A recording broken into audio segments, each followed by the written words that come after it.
Alhamdulillah, Alhamdulillahilladzi hadana subul salam wa afhamana bi syari'atin nabiyil karim. Asyhadu an la ilaha illallah wahdahu la syarika lah dzul jalali wal ikram wa asyhadu anna Muhammadan abduhu wa rasuluh. Allahumma salli wa sallim wa barik ala sayyidina Muhammadin wa ala alihi wa sahbihi rasulillahi ajma'in. Amma ba'du, fa ya ayyuhal muslimuna rahimakumullah, ittaqullaha haqqa tuqatih wa la tamutunna illa wa antum muslimun. Sadaqallahul azim. Segenap para pengurus Dewan Kenajiran Masjid Al-Ikhlas, para tokoh agama, para tokoh masyarakat, para asatidz, para hujjah, bapak-bapak, saudara-saudaraku, hadirin sidang jamaah Jumat yang kesemuanya mudah-mudahan disayangi Allah. Pada kesempatan Jumat kali ini, dalam rangka terus melakukan edukasi politik secara berkesinambungan, kita angkat sebuah judul khutbah, menalar pemimpin terbaik Indonesia. Jamaah Jumat yang dirahmati Allah Subhanahu wa taala, penetapan ataupun pengangkatan pemimpin di muka bumi ini sesungguhnya telah berlangsung sejak lama, dan itu diabadikan oleh Allah Subhanahu wa taala di dalam Quran surah Al-Baqarah ayat 30 dan ayat-ayat yang lain. Di dalam surah itu Allah berfirman, a'udzu billahi minasyaitonir rajim. Bismillahirrahmanirrahim. Wa idh qala rabbuka lil malaikati inni ja'ilun fil ardi khalifah. Dan ingatlah wahai para malaikat, bahwa aku akan mengangkat seorang khalifah, di mana khalifah yang dimaksud adalah representasi manusia melalui kakek kita, melalui leluhur kita, melalui manusia pertama, bapak kita Nabiullah Adam alaihissalam. Ketika Allah merencanakan Nabi Adam diangkat menjadi khalifah atau pemimpin, tentu juga mengalami kontroversi sebagaimana sampai hari ini kita selalu mengalami kontroversi dalam setiap penetapan atau proses pemilihan. Satu yang lain selalu menganggap lebih baik, yang lain tidak.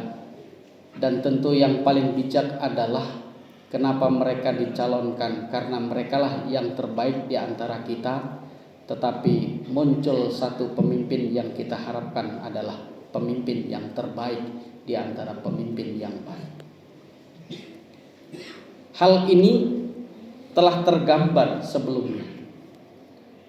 Setidaknya malaikat dalam bahasa saya melakukan protes, melakukan nalar kritis.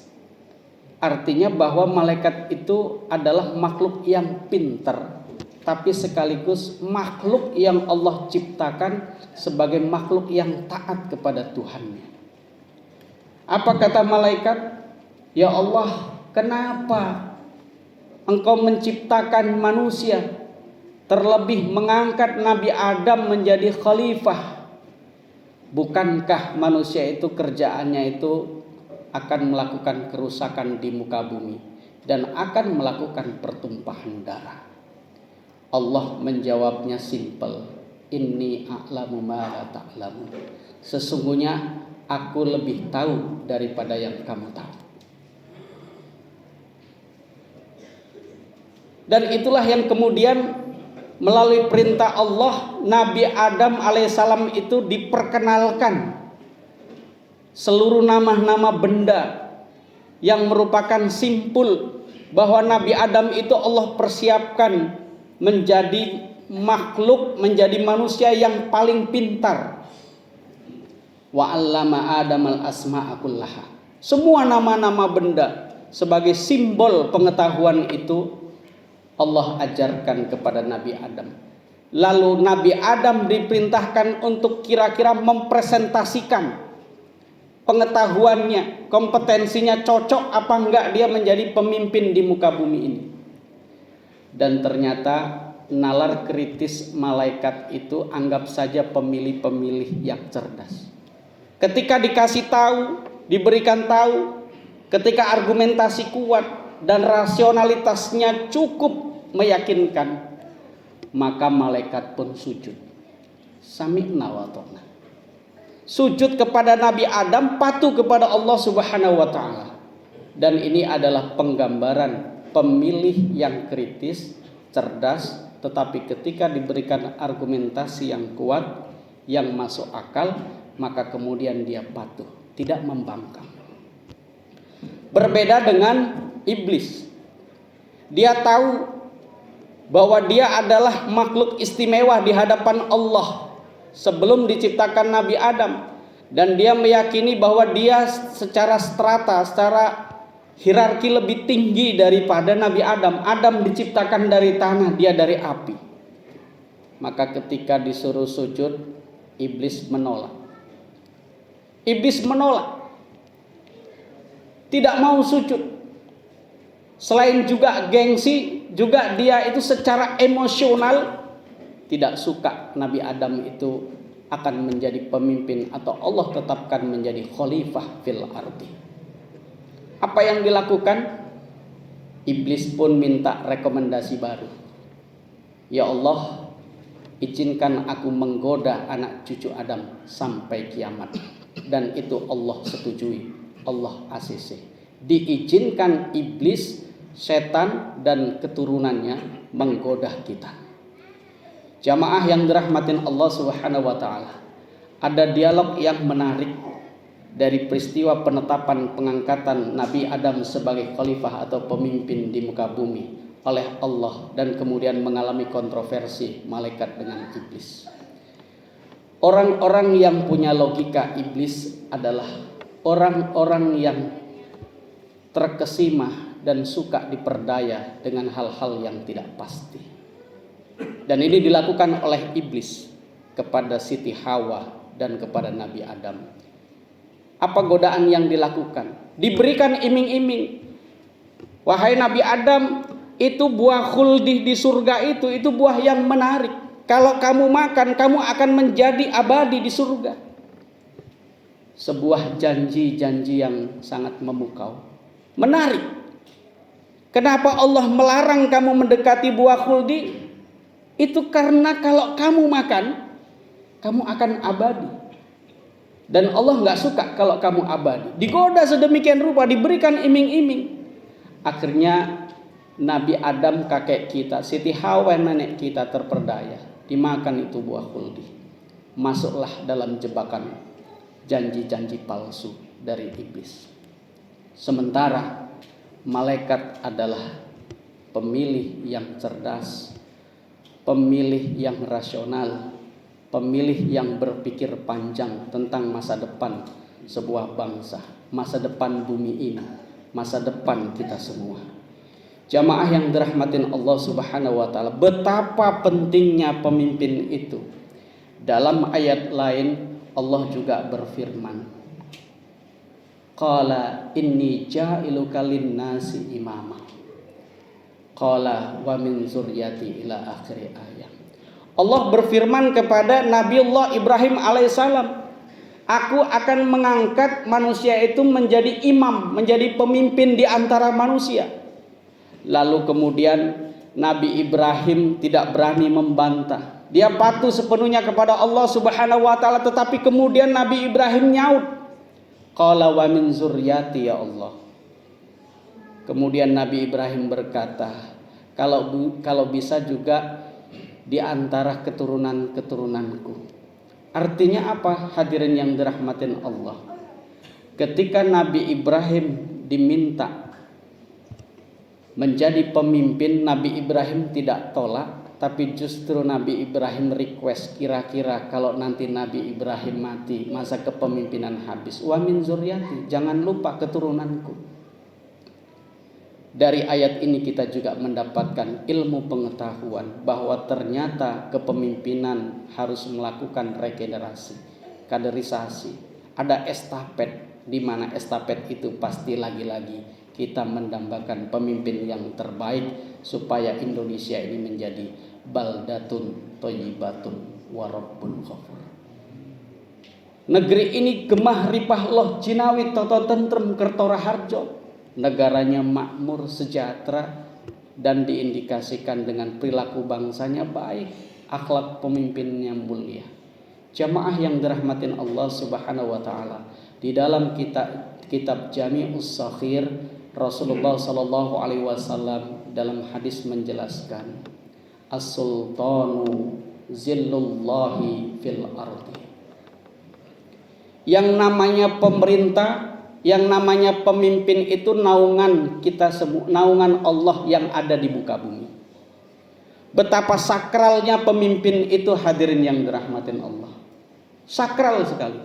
Sampai digambarkan bahwa pemimpin itu adalah naungan Allah yang Allah letakkan di bumi. Dia tempat merengek kita, tempatnya orang lemah mengadu, tempatnya orang teraniaya minta dibela.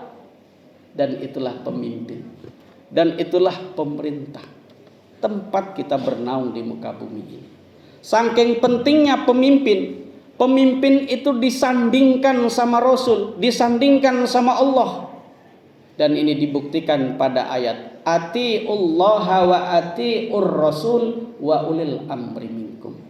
Taatlah kamu kepada Allah dan taatlah kamu kepada Rasul. Setelah kepada Rasul siapa?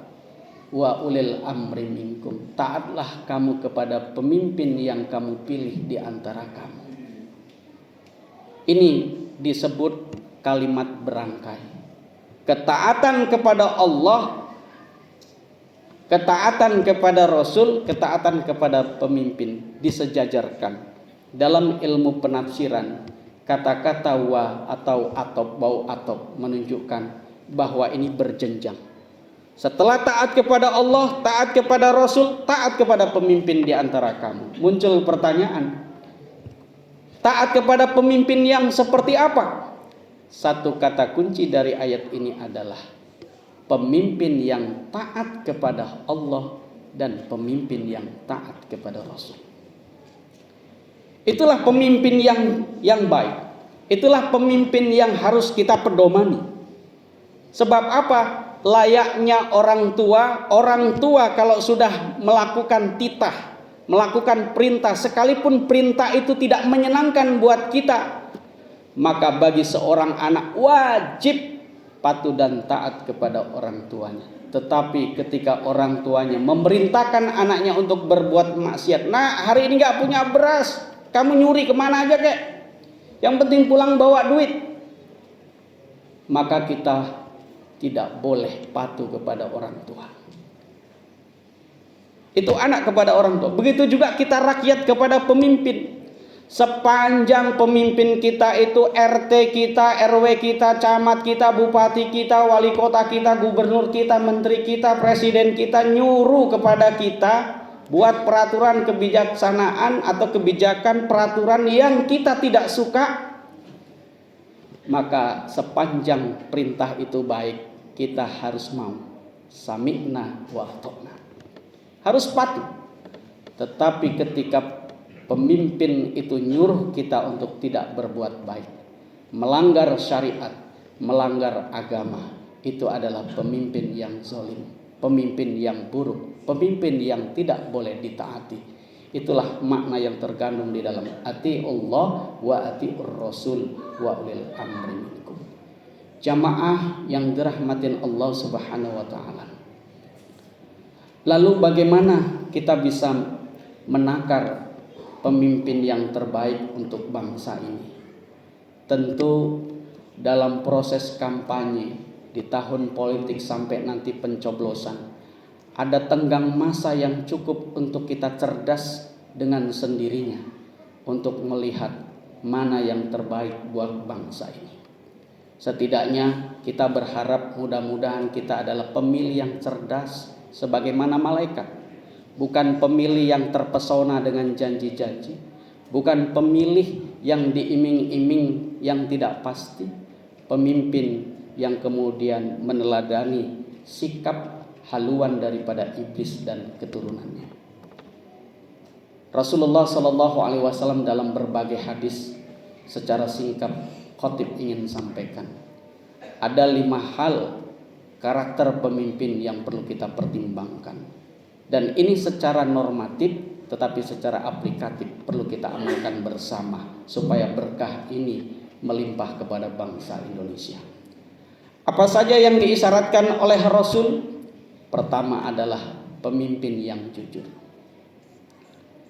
Karena menjadi pemimpin yang jujur itu tidak gampang.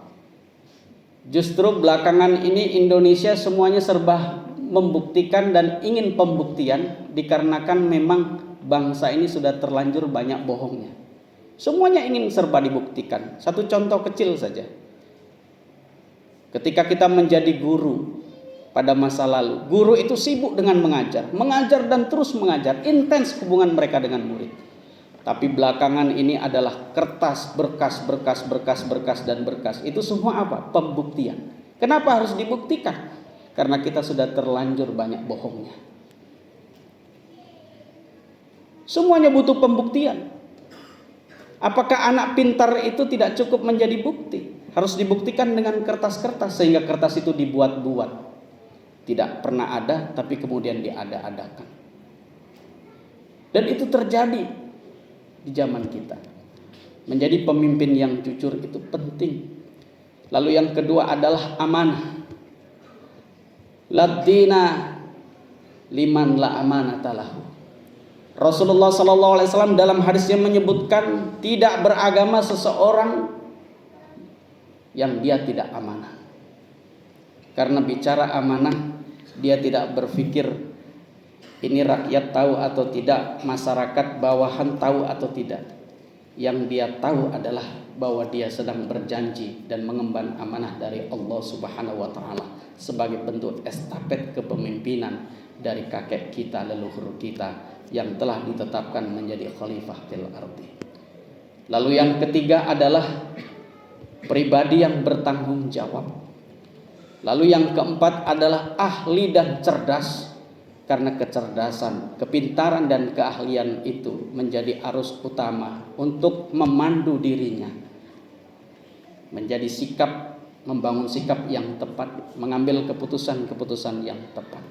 Dan itu adalah pemimpin yang bakal perintahnya, sabdanya, omongannya akan diikuti oleh seluruh rakyatnya. Lalu yang terakhir apa?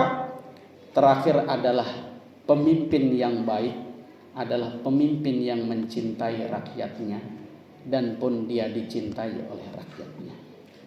Jadi pemimpin yang arif dan bijaksana itu akan dicintai oleh rakyatnya.